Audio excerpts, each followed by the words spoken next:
Estar em família já é bom demais, mas estar em família com esses board games que eu vou te mostrar se torna incrível.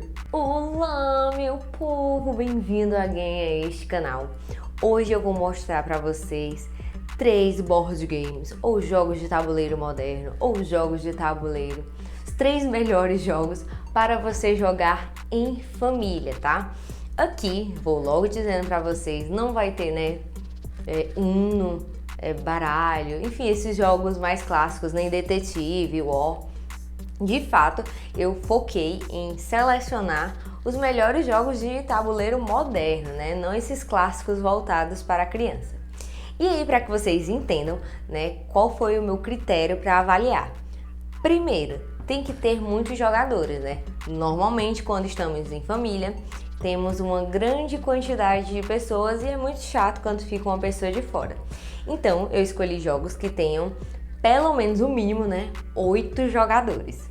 Outro ponto importante que para ser um jogo familiar, né, tem que ter uma jogabilidade fácil, né, uma jogabilidade fácil de aprender, porque temos nossos pais, nossos avós que não são tão acostumados assim com esses baralhos novos, com esses jogos de tabuleiro. Então eu escolhi jogos que dá para todo mundo. E qual é a referência de jogo que dá para todo mundo, né? Minha mãe. Se minha mãe consegue jogar e nunca foi acostumada com esses jogos, qualquer ser humano consegue jogar. E na questão de preço, eu escolhi 3 preços diferentes, né? Assim, um muito baratinho, um ok e um pouco mais caro, mas que todos valem super a pena. O top 3 não foi dividido por um ou melhor, né? Primeiro lugar, segundo lugar, não. Ele foi dividido por preço. Então eu vou começar do mais barato para o mais caro. E antes que eu me esqueça, cara, dá aquela curtida aqui, se inscreve no canal. E se você é interessado por esse mundo, né, de board games, jogos modernos, eu fiz um vídeo com todos os jogos que eu tenho, que eu espero que aumente essa coleção esse ano, mas que eu vou deixar aqui em algum canto, então você pode ir lá conferir esses vídeos, porque esses jogos são incríveis e são todos meus. E vamos para o primeiro jogo que você pode encontrar naquele valorzinho camarada de 30, 40 reais, que é o jogo Black Story. Como é que funciona? Primeiro, né? Eu conheci esse jogo numa casa de praia, tinha assim muitos amigos, e aí essa pessoa trouxe lá o jogo, e cara, assim, foi uma tarde inteira assim de tensão, porque é um jogo assim de detetive, sabe, assim, de adivinhação, assim, de criatividade do negócio. É muito bom. Vou explicar aqui pra vocês como é que funciona, né? É um baralho, eu vou deixar algumas imagens aqui pra vocês, mas é um jogo de cartas e cada carta ele tem a frente e o verso, né? Em um lado ele conta fatos que aconteceram, tá? Fatos que aconteceram, e no outro lado conta o que levou os passos, né? As ferramentas utilizadas para aquele fato acontecer. E qual é o objetivo dos jogadores?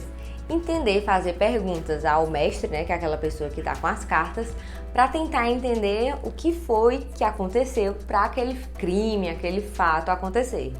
Reza a lenda aí que muitas das histórias são baseadas em fatos reais, o que deixa o negócio assim mais tenso. Uma das histórias que eu nunca esqueci, que eu achei assim muito incrível, e para você ter uma ideia do jogo, eu vou contar aqui uma historinha bem rápida para vocês. Um homem chegou lá num bar assim, lotado, foi lá na frente do balcão e pediu um copo de água para o barman. O barman pegou uma arma, apontou na cabeça dele e sabe o que é que ele disse? Ele disse, obrigada. E essa acaba a história. E aí, o que você acha que aconteceu com a pessoa apontar uma arma na sua cabeça e você agradecer?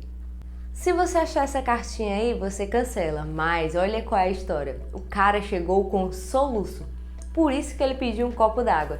E como o barman percebeu que ele queria o copo de água por causa do soluço, ele apontou a arma na cabeça dele e deu um susto para que o soluço passasse. É como ele se assustou, ele agradeceu. Como é que a gente adivinha essas coisas? Não sei, mas essa a gente adivinhou. Esse jogo já existe até na versão do aplicativo, mas a última vez que eu joguei não tinha tantas histórias assim, eu não sei como tá hoje, mas eu acho que é super legal você ter o baralhozinho, porque às vezes você viaja, vai para um local com internet ruim, tipo assim, carnaval, e você vai interagindo assim com muitas pessoas. Vale super a pena e as histórias são divertidas. Tem umas assim muito estranhas, mas tem outras muito divertidas. O segundo jogo, ele tem um preçozinho assim de 149, 160. Eu já apresentei ele naquele vídeo meu dos jogos, porque ele é muito incrível. Ele vai de 5 até 10 jogadores, que é o The Resistance, né? A Resistência. É um jogo assim com uma pegada meio de detetive e de intriga. Explicar para vocês como funciona, né? São duas equipes divididas de forma misteriosa, né? Que é a Resistência e os Espiões. O objetivo dos Espiões é derrotar a Resistência dentro dela mesma. E como é que funciona cada rodada? Uma pessoa escolhe as pessoas que vão participar da missão. Essa escolha você tem que ver, né, sentir se existe um espião dentro dessa sua escolha ou não. Porque caso tenha um espião dentro dessa missão que você vai escolher, ele vai tentar sabotar essa missão. Sabotando a missão, né, instaurando caos na resistência, né, porque começa um jogo de discussão, tipo, quem é que sabotou essa missão? Olha, ele tem cara aí de espião, não bota ele nessa missão, ele não é confiável. Enfim, é um jogo assim de instaurar o caos mesmo. Se os espiões conseguirem fazer isso, os espiões vencem. Se a resistência conseguir completar lá um número de missões, eles ganham. E cara, sério, por que eu escolhi ele dentre todos os outros jogos de intriga, né? O Coup, o Saboteur, porque eu acho ele mais simples dentre esses, né? Porque só existe uma forma de sabotar a missão ou não tem outras ferramentas. Eu acho muito fácil, inclusive minha mãe já jogou. Fora que é um jogo com ilustrações muito bonitas, né? Outra coisa importante que eu acho, assim, jogos para viagem, jogos em família, é ter uma embalagem pequena. E esse tem uma embalagem muito fininha, sabe? Muito bom de guardar. Dentro desse jogo ele tem uma versão mais intensa, mais difícil. Eu nunca joguei, para ser bem sincera, porque eu já acho a versão básica assim bem intensa, mas eu vou procurar jogar para mostrar aqui para vocês. Então, resumindo, ele é aquela pegada detetive ladrão que você tenta adivinhar quem são os espiões dentro daquela partida. O último jogo, esse é para coçar os bolsos um pouquinho, mas ele vale muito a pena. Você consegue encontrar ele no valor de 249, 279, que é o Dixit. É um dos jogos mais jogados no Brasil, tá? É um jogo, vou mostrar aqui algumas imagens para vocês, de ilustrações lindas, lindas mesmo.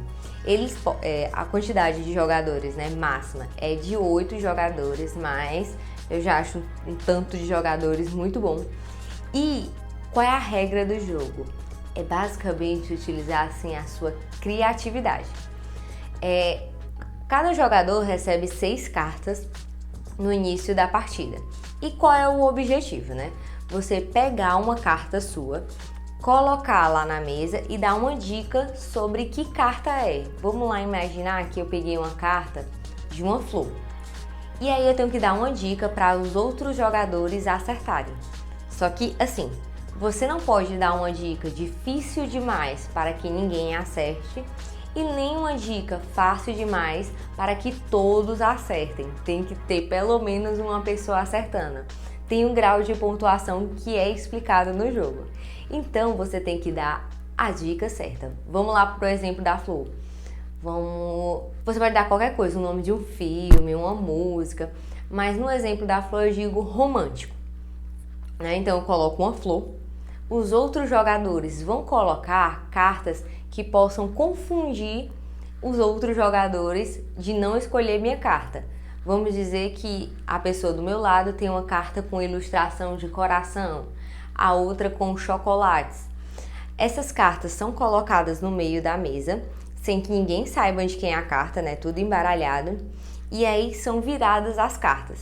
Depois começa uma votação para tentar adivinhar qual foi a carta que eu escolhi e não das outras pessoas, né? Porque o objetivo é que as pessoas acertem, todo mundo, para que eu não ganhe a minha pontuação. Então, lá, a pessoa precisa acertar que a florzinha é minha e não que é o coração, porque senão eu não ganho pontuação. Esse jogo fez tanto sucesso com as ilustrações que ele tem hoje já a expansão. E as expansões são de vários ilustradores diferentes, deixando o jogo assim cada vez mais lindo.